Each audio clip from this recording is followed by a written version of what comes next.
Hindenburg research SEBI ചെയർപേഴ്സണായ Madhavi Puri ബുച്ചിനെ അവർ നടത്തിയ ചില നിയമവിരുദ്ധമായ നീക്കങ്ങളെ പറ്റി തെളിവ് സഹിതം പുറത്തുവിടാൻ ശ്രമിക്കുമ്പോൾ ഹിൻഡൻബർഗ് റിസർച്ച് ഗ്രൂപ്പിനെ എല്ലാ തരത്തിലും ഈ രാജ്യത്തെ തകിടം മറിക്കാൻ വേണ്ടി അവർ ബോധപൂർവം ശ്രമിക്കുകയാണ്.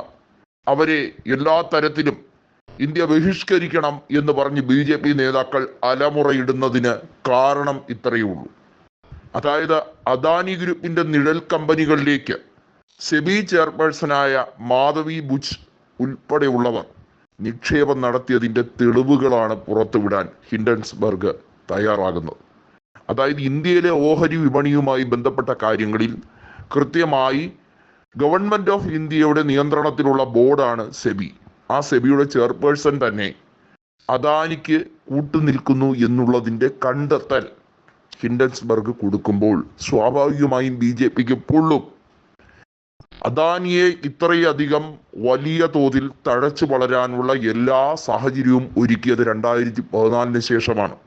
നരേന്ദ്രമോദി അധികാരത്തിലേക്ക് വരുന്നതിന് മുമ്പുള്ള അദാനിയുടെ ആസ്തിയും അതിനുശേഷമുള്ള ഈ 10 വർഷം കൊണ്ടുണ്ടാക്കിയ അദാനിയുടെ സമ്പദ്ഘടനയെ നോക്കുമ്പോൾ വളരെ കൃത്യമായി അദ്ദേഹത്തിന് ഉണ്ടായിട്ടുള്ള എക്കണോമിക് ഗ്രോത്ത് എന്നത് അത് എത്ര മടങ്ങ് വലുതാണ് എന്നുള്ള യാഥാർത്ഥ്യം ജനങ്ങൾ മനസ്സിലാക്കുന്നു. ഹെൽത്ത് ഇൻഷുറൻസിന് വരെ GST നടപ്പിലാക്കുകയും അതിനെ ചോദ്യം ചെയ്യാൻ മന്ത്രിസഭയിലെ അംഗമായ നിതിൻ ഗഡ്കരിക്ക് നിവേദനം നൽകിയവരെ അവഹേളിക്കുകയും വാസ്തവത്തിൽ ഗഡ്കരിയെ പോലും അവഹേളിക്കുകയും ചെയ്യുന്ന നിർമ്മല സീതാരാമന്റെ നടപടി ഒരു സ്ഥലത്ത് നടക്കുമ്പോൾ വാസ്തവത്തിൽ ഇന്ത്യൻ ജനതയെ ഞെക്കിപ്പിഴിയുമ്പോൾ ഇവിടെ അദാനിക്ക് സൂഹിക്കാൻ തരത്തിലും അദ്ദേഹത്തിന്റെ കമ്പനിയെ തഴച്ചു വളരാൻ അദ്ദേഹത്തിന്റെ ഓഹരികൾക്ക് എല്ലാ രീതിയിലും മൂല്യം വർദ്ധിപ്പിക്കാൻ വേണ്ടിയുള്ള കൃത്രിമമായി ചെയ്യുന്നു എന്ന കണ്ടെത്തൽ സ്വാഭാവികമായും BJP നേതൃത്വത്തെ വല്ലാതെ ആശ്ചര്യപ്പെടുത്തും. അതുകൊണ്ടാണ് ഗിരിരാജ് സിംഗ് ഉൾപ്പെടെയുള്ളവർ ഉണ്ടചോറിന്റെ നന്ദി കാണിക്കുന്നത് എന്ന് വ്യക്തമാക്കി ഇപ്പോൾ കോൺഗ്രസ് നേതാക്കൾ പറയുന്നത്.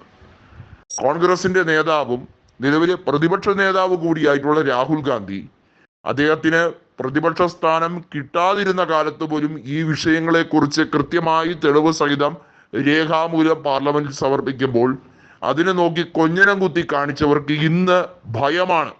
നരേന്ദ്രമോദിക്ക് ഭയമാണ് രാഹുൽ ഗാന്ധിയെ. വാസ്തവത്തിൽ അതുകൊണ്ടാണ് നിരവധിയായ അദ്ദേഹത്തിന്റെ പ്രസംഗങ്ങൾ നടക്കുമ്പോൾ നരേന്ദ്രമോദിക്ക് അവിടെ ചെല്ലാൻ പോലും ഭയം തോന്നുന്നത്.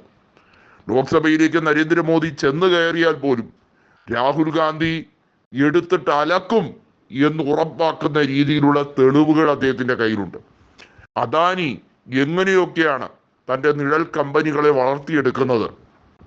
നിരവധിയായ ധനസമാഹരണം ഓഹരികളിലൂടെ നടത്തി വിദേശത്തേക്ക് മൗറീഷ്യസ് പോലുള്ള രാജ്യങ്ങൾ ആസ്ഥാനമായി പ്രവർത്തിക്കുന്ന കമ്പനികളിലേക്ക് അത് വർദ്ധിപ്പിച്ചുകൊണ്ട് അത് തിരിച്ച് അദാനി ഗ്രൂപ്പിലേക്ക് തന്നെ എത്തിക്കുന്ന രീതിയിൽ പമ്പിംഗ് നടത്തുന്ന രീതിയിലുള്ള പ്രക്രിയകൾ നടത്തുന്നു എന്ന കൃത്യമായ കണ്ടെത്തൽ ഹിൻഡൻബർഗ് നടത്തുമ്പോൾ BJP നേതാക്കളുടെ ആകെപ്പാടെയുള്ള ഈ അങ്കലാപ്പ് വലിയ തോതിൽ നരേന്ദ്രമോദിയെ ഇരുട്ടിലാക്കുന്നു എന്ന് മാത്രമല്ല വിശദീകരിക്കാൻ കഴിയില്ല.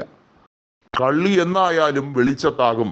രാഹുൽ ഗാന്ധി എന്ന പ്രതിപക്ഷ നേതാവിന് ഏറ്റവും വലിയ ആയുധം നരേന്ദ്രമോദി തന്നെ രാഹുൽ ഗാന്ധിയുടെ കൈവശം വെച്ചു കൊടുത്തിരിക്കുകയാണ്.